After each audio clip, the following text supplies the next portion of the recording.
You are who you are in the dark, not in the glamour of light or the daylight.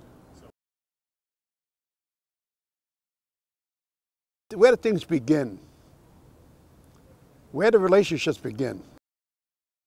When I was a kid, we used to sing a song. I found it was a lucky April shower. Da da da da da da da da. I found $1 million baby in the 5 and 10 cent store. So during the Depression, we dreamed of meeting the millionaire's daughter, you know. And we sang that song. We sang all these love songs while we're picking up food out of the garbage. 85% of life as I've seen it is unreal, is dreamland, Coney Island, make-believe. Nevertheless, you know, people next door got cancer, but if you paint your wall white, you can't see it.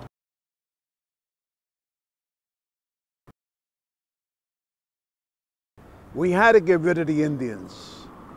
We had to get rid of the blacks. We had to drug out the Hispanics. It had to be done. We couldn't afford to have any remnants of life around. To do so would disturb the movie.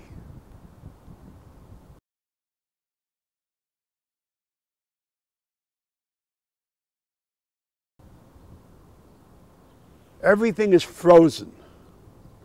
We have the illusion that we're having a life. We had the 60s care of MGM. We had the 70s care of 20th Century Fox. We had the movies, we had TV, we had Memorial Day. We had it. Can I say something that I'll regret? My regret is that part of my brain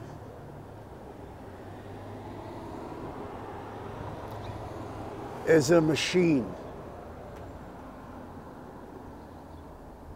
I had to cut out my poetry when government, police, at the loyalty witch hunt wanted to know how often I went to church.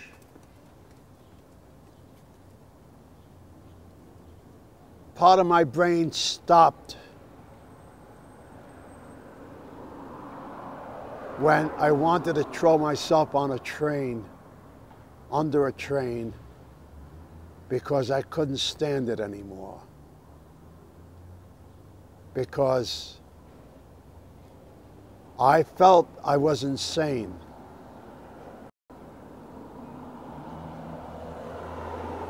I was around 47, I began to realize that this is insanity.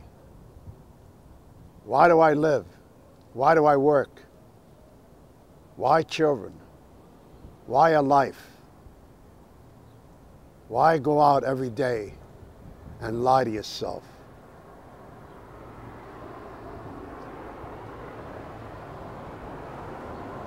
I began to realize that I was doing everything wrong. I wasn't playing the horses. I wasn't dealing with bookies. I wasn't taking drugs. I wasn't drinking.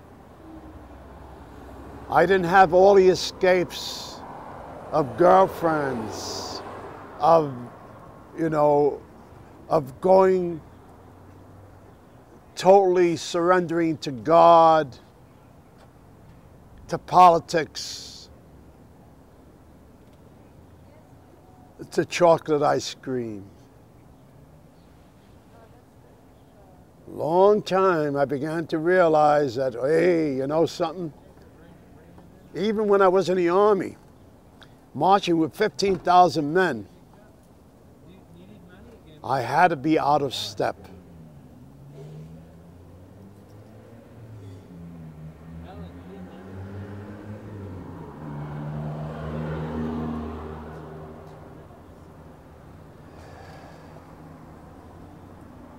But why be in contradiction when life is a contradiction? Why not go to school? Get interested in something. A hobby. Knit, gnat, knock. Worst. Don't forget the mustard.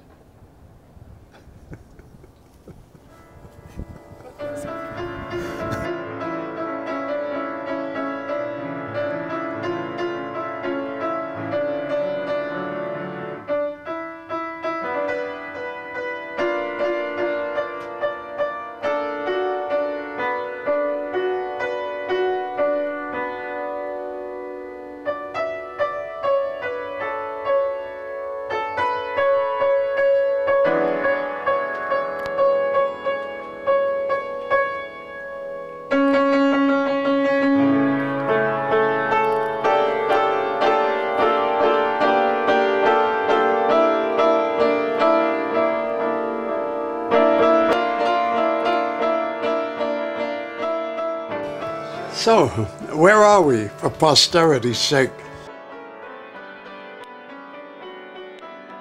Hard to believe that I lived here and I worked here. I had a breakdown here when my family left. And I'm laying on the floor inside, crying. And there happened to be crayons and paper on the floor. And automatically I started to draw.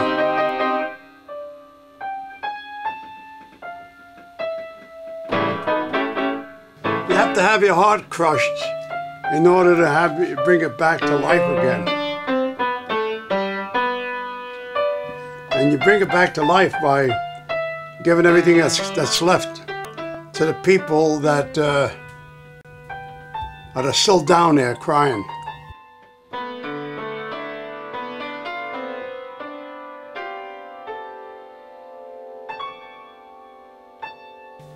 What do you do when you lose your me and your I and still want to hear every heartbeat in the world before you leave?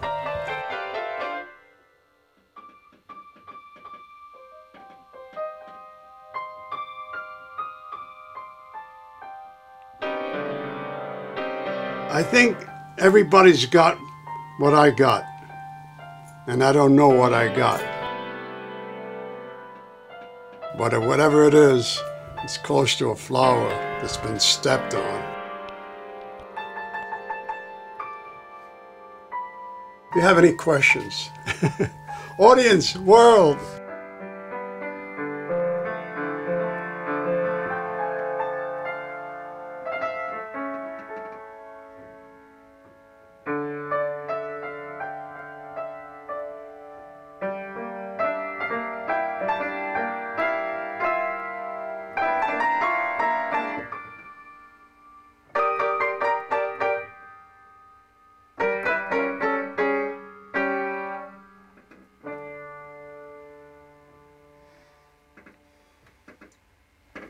want more? My grandfather worked on ancient Greek temples, repairing them. They were born under them. So we were more or less born with trowels in our hands. We were more or less taught that, you know, rough hands and a tired back is a sign of an honest person. To me, all philosophy comes out of the hands. I take my hands as my being. To me, a habit is a destruction of poetry. I never knew it, but habit is a destruction of poetry. Change to me is courage and life. We learn from nature. We're a copy of nature. probably the ugliest things that nature has to produce, we excel in. We have imitated the nuclear bombs. We have imitated the most destructive society and people on earth. We have imitated the ugliest the earth has ever produced. They have become our gods. Money, power, arrogance, you name it, greed, soulless. You know, I think we are the Fourth Reich. Now, if there's any psychiatrist looking at this work, they, you know, like my editor, when I told my editor, you know, God bless his soul, he started the first concentration camp victim co-op in New York. Where? On the west side. And now it's probably worth millions and millions. But he really wanted to help these people. I kept telling him, hey, Bob, this is the Fourth Reich. He says, you're insane, Tony. You're insane. This was the argument I had with him, why we didn't produce the next book. And the guy died. But there's a reason. Because if you don't believe that we're in a Nazi concentration camp, if you don't believe that anybody with soul is not in a gas chamber, you're drinking happy stuff or you're on boulder cocaine. When you have spent a whole life in a ghetto, there's no other world. There's no other passport. From the day I was born, I feel I've been in prison. Poor people in the world have no choice. It's the most insulting word in world language. And let me know when I sound like an upside-down priest. When the first wave of immigrants came here, they were unhappy. They were depressed. They were suicidal. And after they had their 3 square meals, one would be heard to say, I would take back bread and onions than the 3 square meals a day. Bread and onions in the land of poverty, third world, mafia, church, military. I'd rather have that with bread and onions than have all of America. Doesn't mean much, does it? Bread and onions. What's bread and onions, you know? Pane shibuda. Pane shibuda. I imagine I started talking poetry, I think, when I was born. The first poem, I didn't write it. I wish I had written it, but this should be censored. Nope. The first poem, first of all, no one wrote a poem. In the ghetto, poems were written collectively. We sang just like in ancient times in ghettos. Ghetto's been around since eternity, since bed bugs were invented.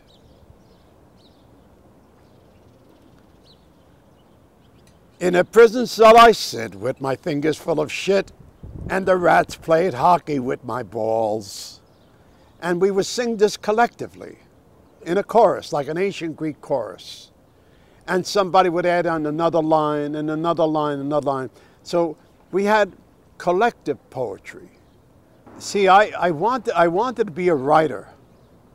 Even though I was a retard in school, I wanted to be a writer. Because I grew up in a community of, you know, hard-working people, and I felt that I had an insight to America, even though we were in the Sicilian ghetto, which was, you know, a complete enclave by itself. I had an idea of the outside world, and I didn't know my ass from my elbow. I couldn't read and write myself. I got tired of my father's lament, saying that in history we never knew how to read and write. and we've been fucked over because we were illiterate.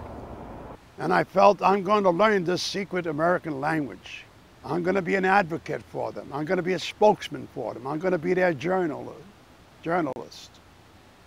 Everybody I knew was illiterate, beginning, my people, my family. And this man volunteered. I remember his name was David. He might have been Jewish. Volunteered to teach us how to read and write.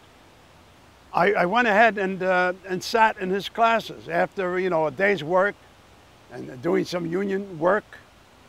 I sit in his classes, and what he taught me is basically write down your experience. Write it down. It was 1964, 2 years after I quit smoking.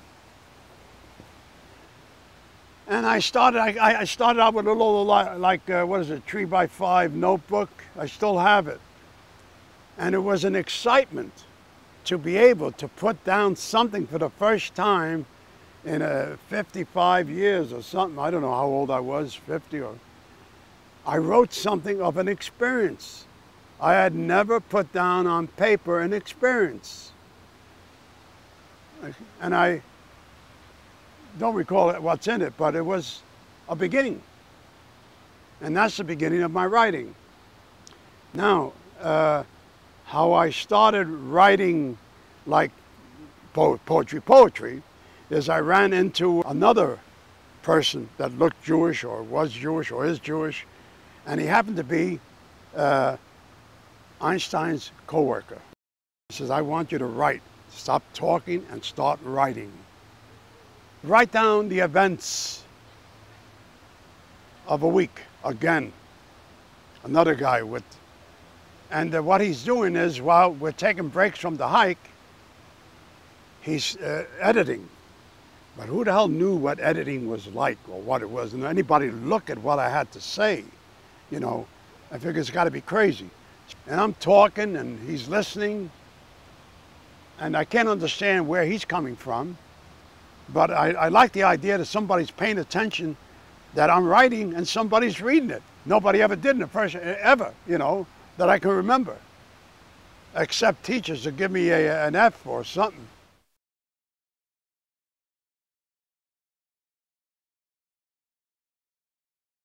I stopped writing poetry. I was invited to Goddard College with my daughter's boyfriend. And when I get there, we get on a fire engine naked with a big bed sheet. A bricklayer will speak tonight. And what happened the first night I was there, I got to read right after Ginsberg read. He got paid $15,000. I just walked in and started to read for about 6-7 hours. I don't remember. It looks like an eternity. And what happened was that I got a feeling nobody understood what I was saying. And so I happened to stay there, I don't know, 5 months, 6 months, I don't know how long. It was about 250 inches of snow, 50 degrees freezing. I've never seen anything like it. And there I was, with upper class kids in college. I barely got out of the 8th grade, and I'm listening to, Whitey for the first time, and their lifestyle. And hearing about their world, and I just, like everybody who wasn't on LSD was thinking of some other chemical to get high on. And what I did was I brought the ghetto with me, and I brought my culture with me, and what I did was to act as if, I'm laying bricks, and when you're laying bricks and you have 15,000 bricklayers around you in luxury and in a Never Never Land of Lewis Carroll, you begin to act as if you were on a job, and it was really crazy because it was just the opposite. I mean, you name it, and it was a celebration of that the poor never even think about. And there I was,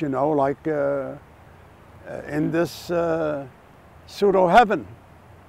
And I had to behave, something inside of me told me to behave, representing, you know, shit people. I tried to communicate for 5 months with these college students. I tried reading. No one would know what I'm talking about. So, in desperation, I go into a student's room, grab some newsprint paper, 18 by 24, their crayons, and in desperation, I start making pictures. And that's how it all began, in desperation. You want to communicate with a generation. They look at you as a freak, a worker, the first worker that comes in amongst the upper class. How can you want to communicate with them? I'm not here to rip off your food. I'm not here to rip off your heat. I'm here to give you something in exchange. My poetry, my life, my experience. You don't understand me. You lead me to a place of despair. And I went out of despair that I started making these pictures. So what happens is a music professor that looks at the work. He says, I want to hang it up in a library. So he hangs it up in a library. And then before he hangs it up in a library, we go to his basement. And he shows his students the work on slides. First time I've ever seen a slide work. And at the end of the slideshow, he says, I'm calling up my editor, which happens to be editor at Dell. So I take the bus to Dell. I don't know if I have about 44 paintings with me. And I show them up there, and they all stopped work. They all stopped work. The whole staff stopped work and looked at the work. In about 20 minutes, they came back. Now, mind you, that work was all done in 90 days. Never painted before. Never painted before. And just stopped them cold. We want to publish you. Is it all right with you? I says, do what you want. And that began it all. That stuff is like your first child, you know? That first child embracing all the children of the world. And you never let them go until the last breath. So the book was a disaster. Out of 10,000, they may have sold maybe 37 copies. I went ahead and killed the book anyway. I did my best on radio, on television, wherever. They sent me to Cornell, all the universities they could send me to. Wherever I did, I panned the book, panned it, killed it, canned it. Why? There's not a reason, another book. Not a reason. It's just instinct. My batteries run on instinct, not on intellect. Intellect happened to be the extra roll of toilet paper in a bum's bar. Anyone that takes life seriously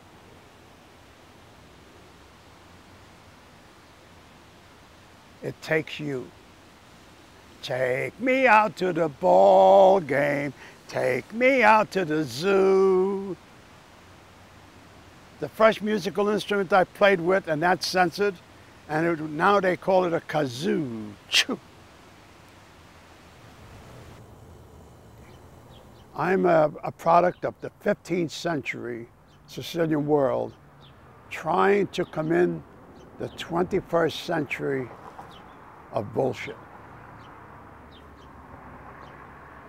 My world was real because who didn't bleed was dead.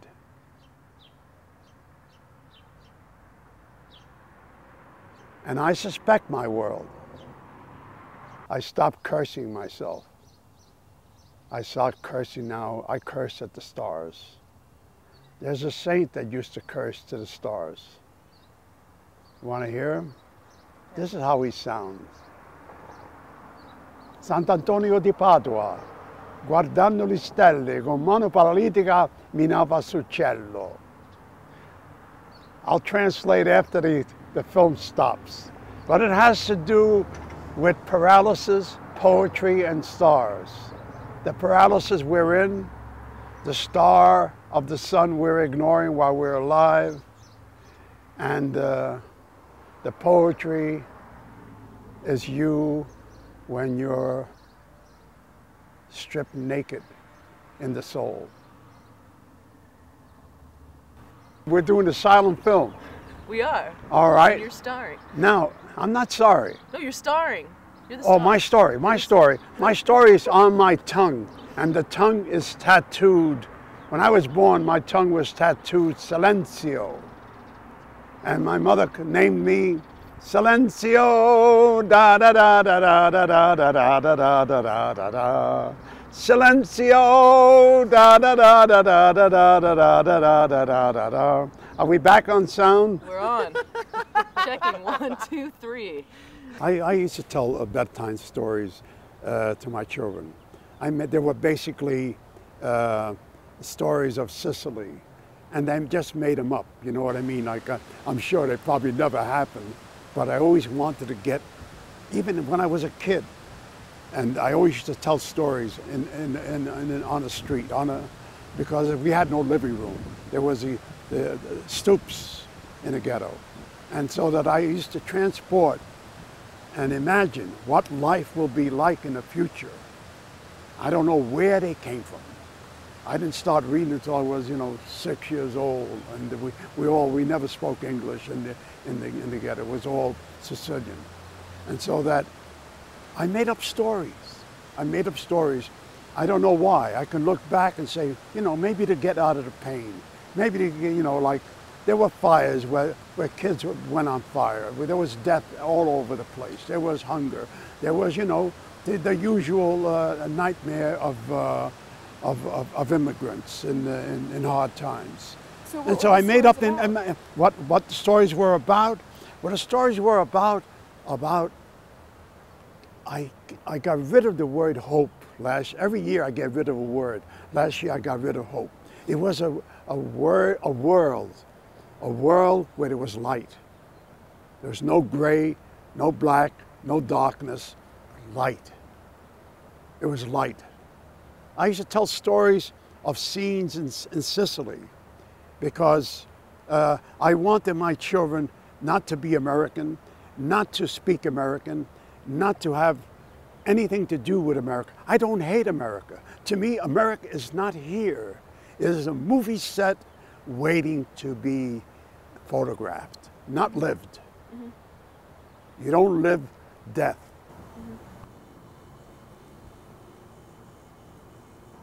In the ghetto, there was always, we always had a doctor's office.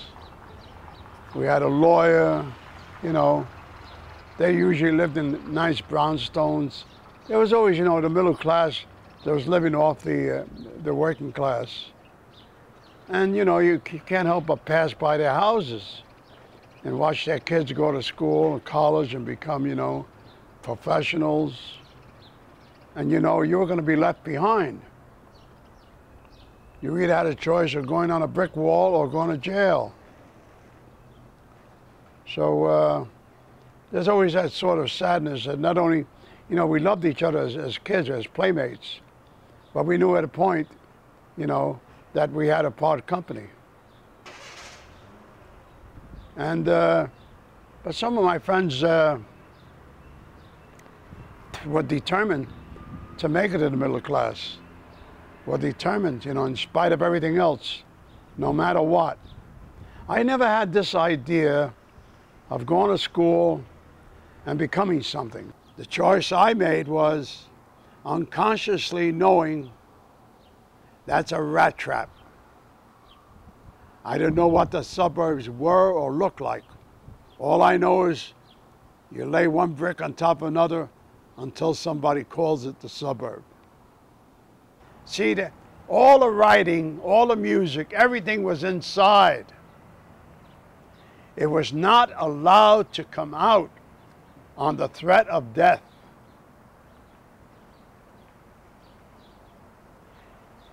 The only art that was recognized was a broken back and crying inside and keeping the old world together, keeping the old poem intact, because the greatest nightmare we had in the ghetto was the disintegration of our culture, because we knew that America was the AIDS of our culture, and you couldn't fuck with it. And if you did, you never recovered. You'd become white, middle class, asshole.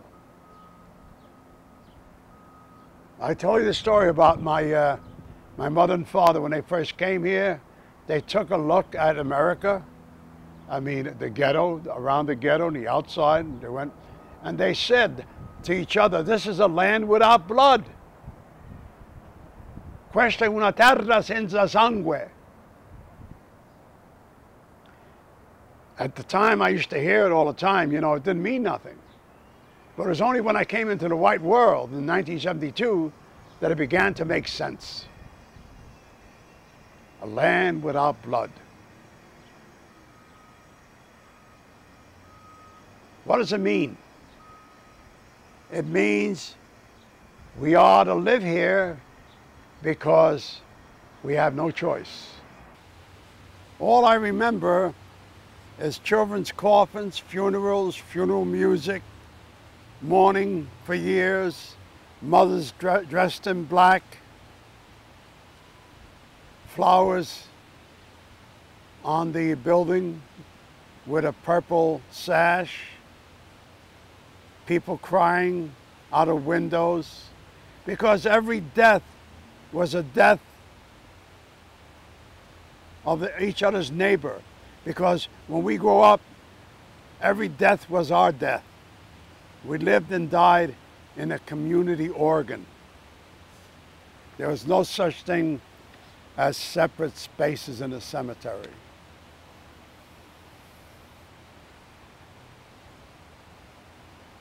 It takes much longer to become a stranger.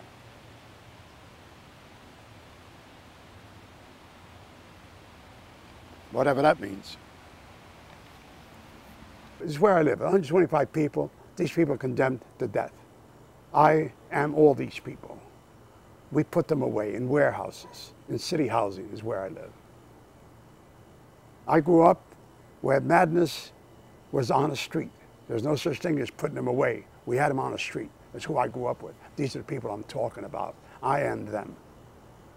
So to all the remnants of these cultures, there were no such thing. The insane were on the street.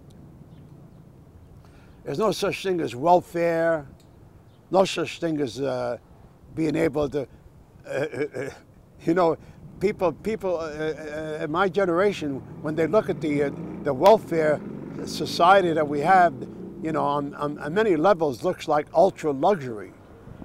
Because all I remember as a child is white coffins.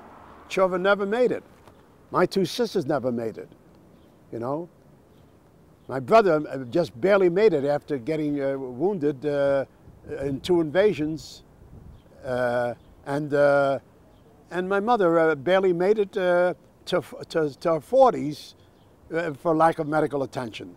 So there was a war. I went to war. It was the first time I left the ghetto. What was that like? It was like, you know, banging your head through a plate glass to see the sun.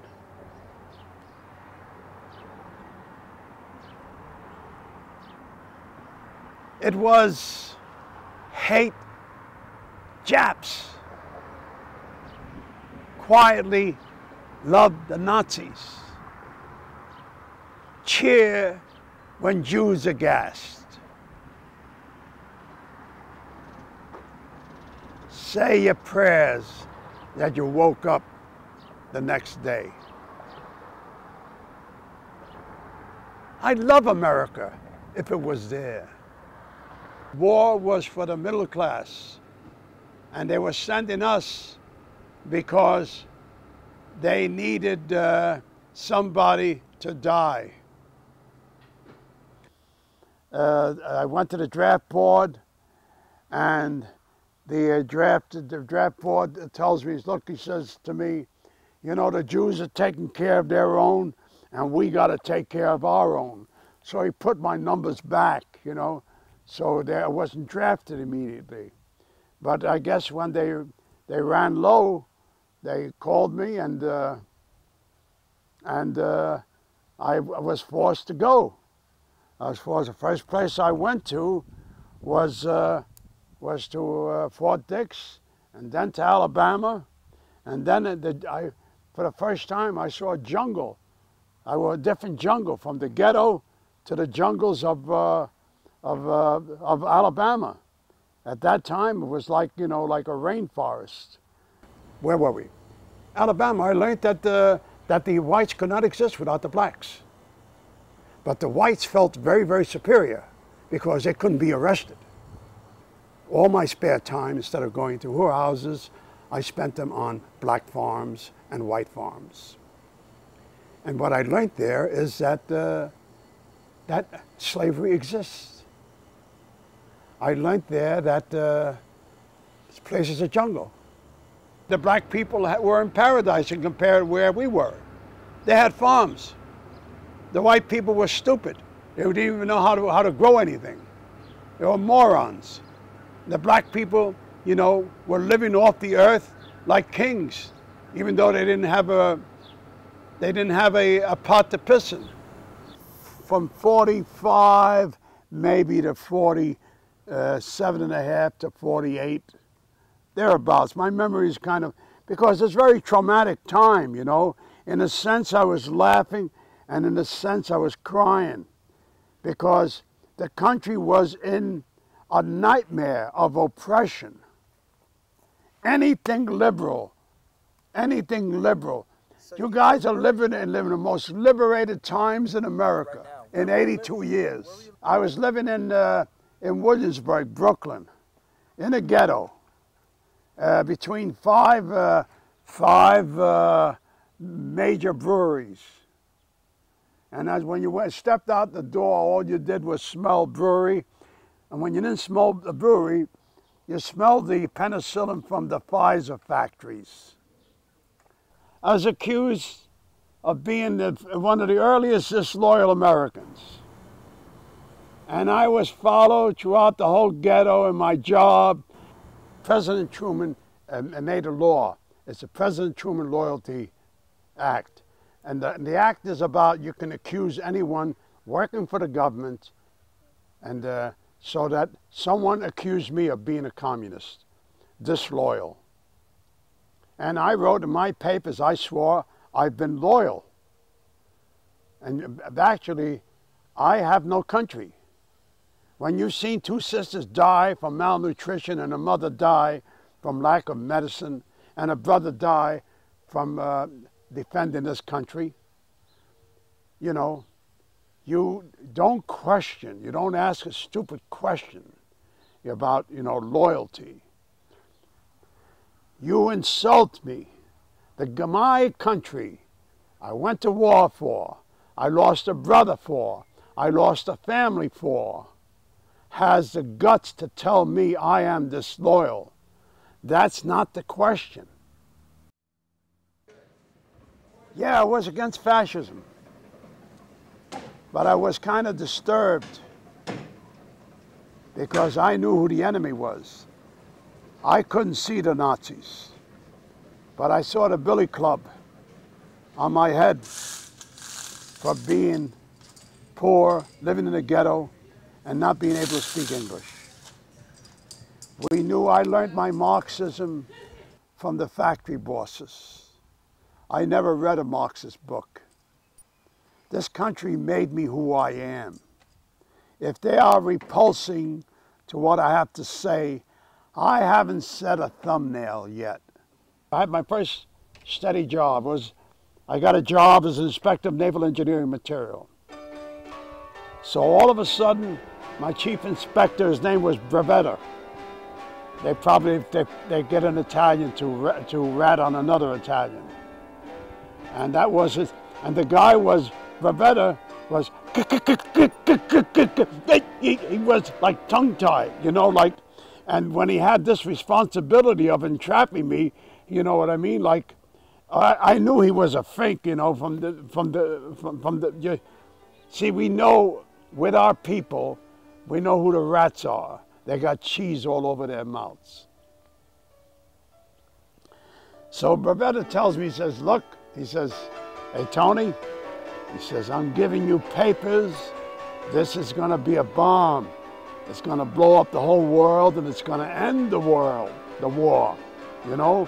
So pay particular attention. He's giving me instructions, you know what I mean, that are handed down to him by the FBI. They did the investigation first, and then they dropped the papers on me that you are disloyal and you have to stand trial. This is after their 2 years of desperation, not being able to get a goddamn thing on me. In other words, they were frustrated because they got wise that I was leading them up a wild goose chase. I didn't know shit, and I wasn't in the mood to make it up. But I was in the mood of keeping them involved with me. And Brevetta, you know, Brevetta's giving me jobs. He's my chief inspector related to the bomb. For the Vitro Corporation of America, was installation for the nuclear bomb. And I was to measure the amount of insulation, and so he would send me to all the, you know, bomb contractors to inspect. He was telling me they were important, but basically, you know, it didn't matter because I was never an engineer, and whatever he told me, you know, I had to, you know, I listened, I followed my instructions, and what happened was that I played the best game I ever did in my life, and that I would follow them. I would let them, I knew I had tails on me all the time.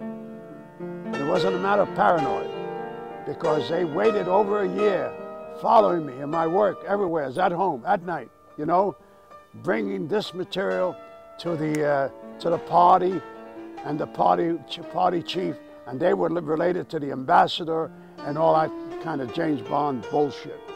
So I led them around as much as possible, you know what I mean? You know, taking trains, like, you know what I mean? Like I must have driven insane, because to me it was the best game I ever played in my life. Finally I get a chance, you know, to put one over on Uncle Sap. So what goes on, this is the first time I'm tapping this, because, you know, here I am dealing with a monstrous country, you know what I mean? The biggest country, the strongest, and here I am playing a role like a little mouse leading the cat into a bag of shit. So they have a trial, and the main thing that they told me, this is my country, your country. And one of the chief inspectors of the Inquisition is, and they're all, you know what I mean, like, they're all, it's like a Galileo trial, where they're all relatives on the jury. They asked me, did you go to church? I'm flabbergasted. What the hell is a bomb? You know, loyalty. I pledge allegiance to the flag. Got to do with if I went to church. So after the trial, can you imagine the rest of the questions? I meet the stenographer that's taken the notes.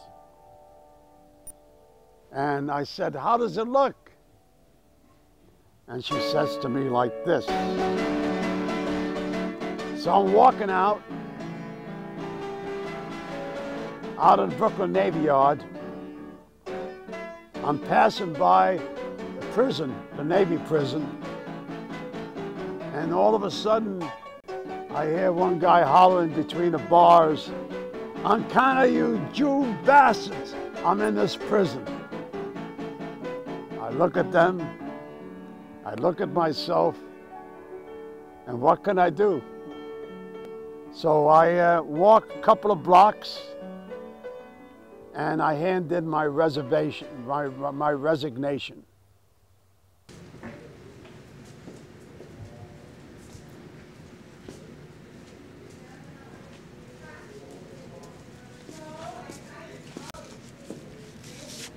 Thank you. Thank you. I thank the FBI, wherever rat hole they're in, for making me, bringing me to reality. As I say, I had no country. I had no loyalty. This is not the issue. This was never the issue. You don't ask your whole childhood friends, what did you die of? To be able to live long enough to be able to talk to your generation about the takeover of this country and the occupation of it. I began to become loyal to the American people. And it was at that time where the military complex was built on job guarantee for the admirals and all the Navy that was breaking apart. How we sold oil tankers for a couple of pennies. How a dear friend of mine would show Occidental Oil, what Texaco Oil, and they sold the whole Navy for pennies. See, my parents first came here, I repeat over and over again. They sized this country up as best they could, and they said it's a land without blood. And when you're living in a life in a land without blood that you have to live in, there's no such thing as going back to steerage and paying for steerage once you're committed, because if you know the circumstance of history of Sicily, you'll understand that there were no choices. See, I was raised, pro-union. I'm still pro-union. I'm going to be 50-year member of the AFL. And I'm proud of it because I know what it is to work as a scab. I know what it is to work for 10 cents an hour under the most inhuman conditions, 10 hours a day.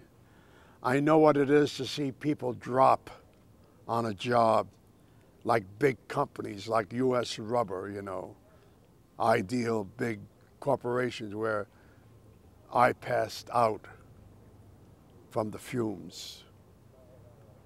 So I spent my life working in prison, and work was prison. There's never a day of sun. There's never a day of joy. There's never a day that I said, look, I baked this loaf of bread.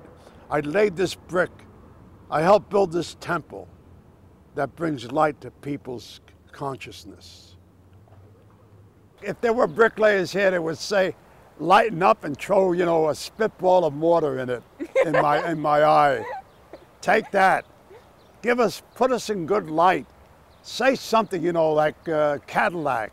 Say something like Mistress. Say something like a house in the suburbs.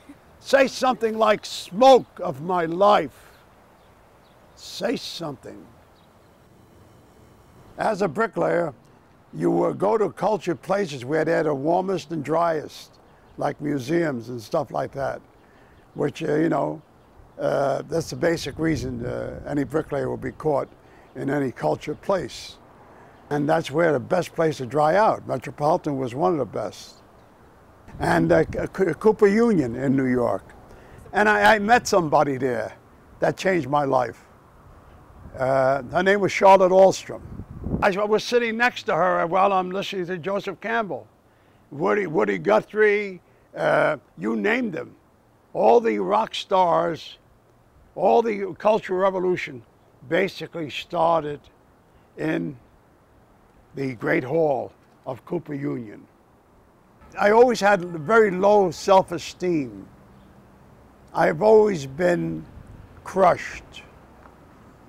I've always was put down. I always wanted to be a sunflower, you know, stealing the sun for a moment in my life. Charlotte gave me confidence. She said, you can get out of the muzzle of a gun. You can scrape off Godfather's tattoo on your tongue of silencio. You can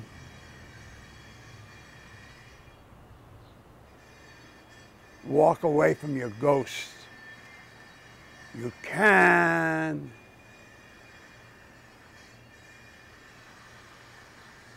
draw a shade on your nightmares.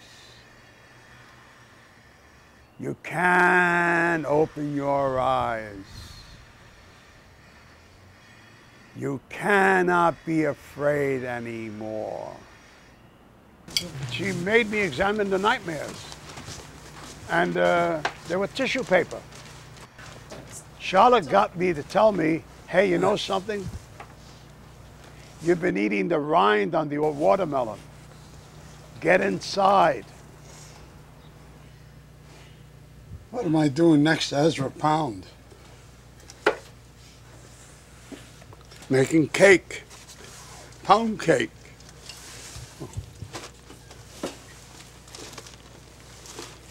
I like this line here. Give children chalk and a piece of sidewalk, and they'll do away with national borders. We're not national borders, we're out at sea in America.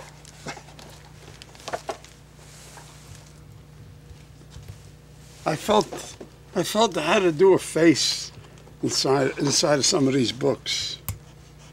Like, here I am, folks. I finally made it to the top of the mountain. And you know what I found? Bird shit.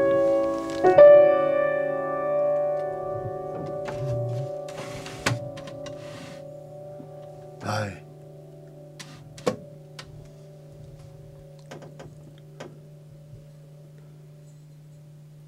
It's very important to know what you're saying, because what you're saying will depend on your staying out of jail, staying out of the madhouses, staying off the streets. It's very important that you learn your script. You may not have a mountain peak named after you in the Antarctic, or a $500,000 house, or a respectable family portrait, but you can always free to invent a hammer that won't hit your thumb when you're starting out as a bricklayer.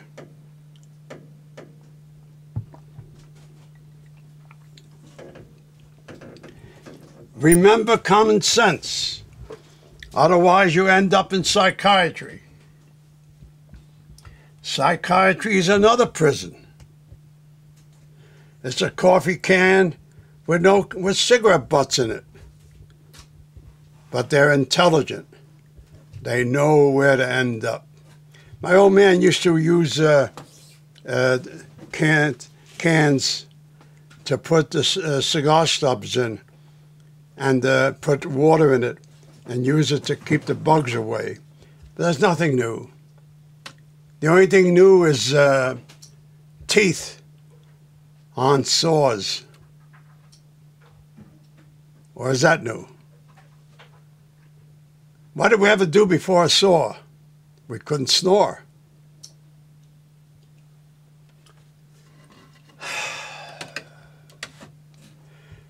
Children, do you know how to keep from going mad? Listen to your parents at the same time while they're taking their pill and drinking their cocktail and ashamed to tell you that the family name is shame.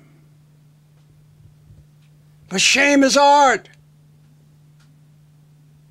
Art as a wrist cut off in a bar by a drunk.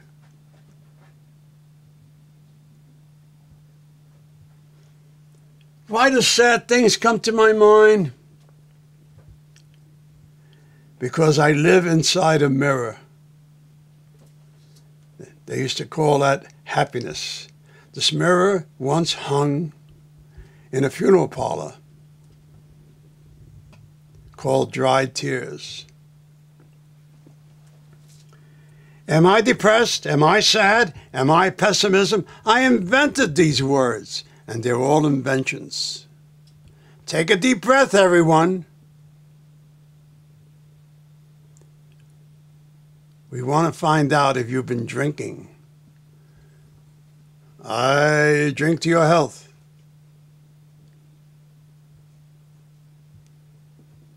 It's organic water. I just discovered there's been a hole in it for 6 months. Still organic. Bugs have a right to live too. Make sense, make sense, say something before you die. I'm dying, I'm dying, I'm dying. I'm dried out. I said everything. There's nothing left to say except the rope.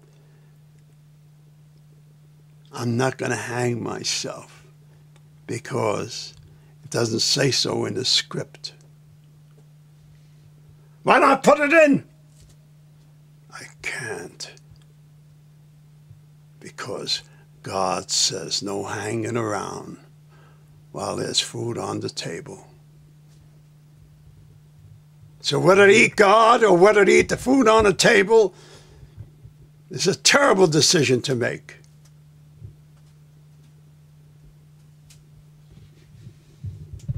I'd like to make an announcement. Tie your shoelaces, God. That's blasphemy. It's 3-syllable words. First time I ever said it. I don't make fun of anything except and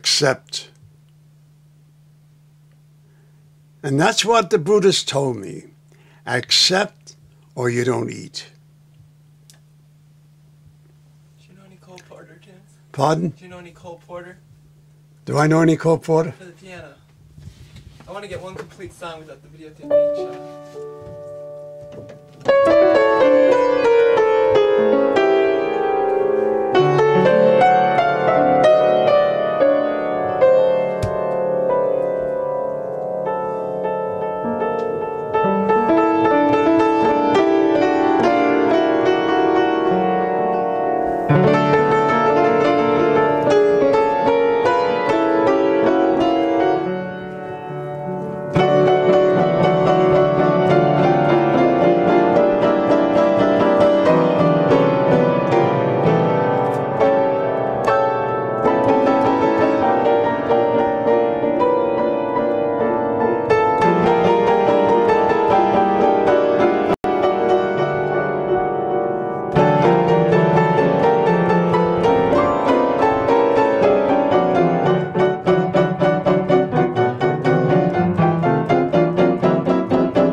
Sometimes I even got to laugh.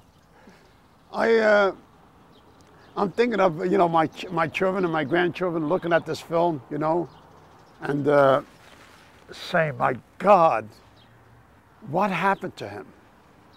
Where did we go wrong?